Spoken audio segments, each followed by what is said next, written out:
बुरा वो भी नहीं है जैसे एक पक्षी है, अपने घर पर दाने डाल दो, कुत्ता आता है रोटी डाल दो, अपने ही घर पर डालो, कहीं विशेष स्थानों पर मत भटको, ये व्यर्थ है।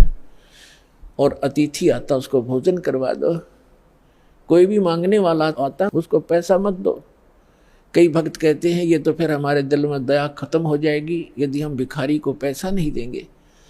परमात्मा कहते हैं दया का प्रयोग भी विधिवत करने से ही लाभ होगा, अन्यथा वो आपका भी भक्ति नाशक और दूसरे का भी हानिकारक, दूसरे को भी हानि कर देगा। जैसे एक धनी व्यक्ति ने दया भाव से एक भिखारी को 100 रुपये दे दिए। अब वो भिखारी पहले प्रतिदिन 1 पौवा पिया करता और घर में पी कर शराब तो झगड़ा ही करवाती है और कौन सा रामायण बचेगा वो। तो उस दिन उसने आधा पिया, आधा बोतल शराब पी गया, घर जाकर लड़ाई कर दी, घरवाली और बच्चे खूब पीट दिए।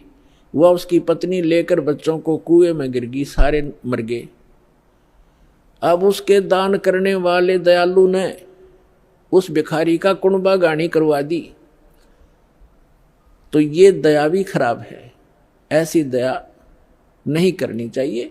भिखारी को रोटी खिला दे, अगर भिखारी रोटी खा ले भाई, कपड़ा नहीं है तो कपड़ा सिलवा दे उसको, बिना सिलाया नहीं दो जाते बेचेगा और गुटी लाओगा। एक भगत कह रहा था कि एक दिन मैं पार्क में घूमने चला गया और वहाँ 2 बाबा जी बैठे, नकली 2 या 3 जैसे थे वह।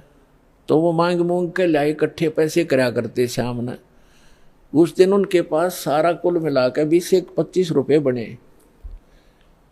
तो वो कहने लगे भाई इसमें तो कुछ भी ना आवे, एक का भी काम ना चले शराब पीने का।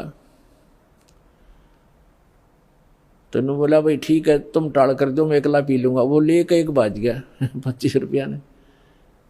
उसने अकेले ने काम चलाया उस दिन, तुम्हारे लिए कल दे दूंगा फिर मैं इकट्ठे करके। तो बता, इन इसे दुष्टों को दान करके तुम अपना पुण्य चाहते हो, अपना कल्याण चाहते हो? तो दान भी कहते हैं गुरु बिन माला फेरते, गुरु बिन देते दान, गुरु बिन दोनों निष्फल हैं, चाहे पूछो वेद पुराण। तो गुरु के अतिरिक्त दिया हुआ आपका दान भी व्यर्थ ही रहेगा। अगम निगम को खोज ले, बुद्धि विवेक विचार, उदय अस्त का राज मिले तो वे नाम बेगार।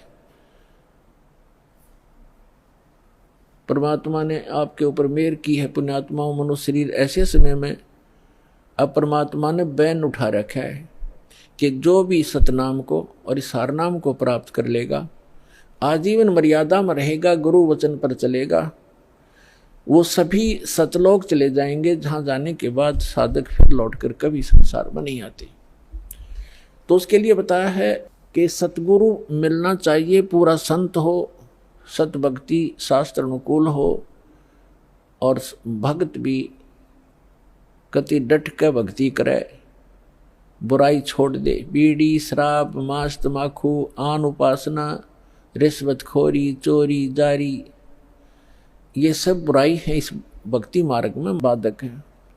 इनको त्याग कर ही हम परमात्मा प्राप्ति कर सकते हैं, मनुष्य जीवन को सफल कर सकते हैं।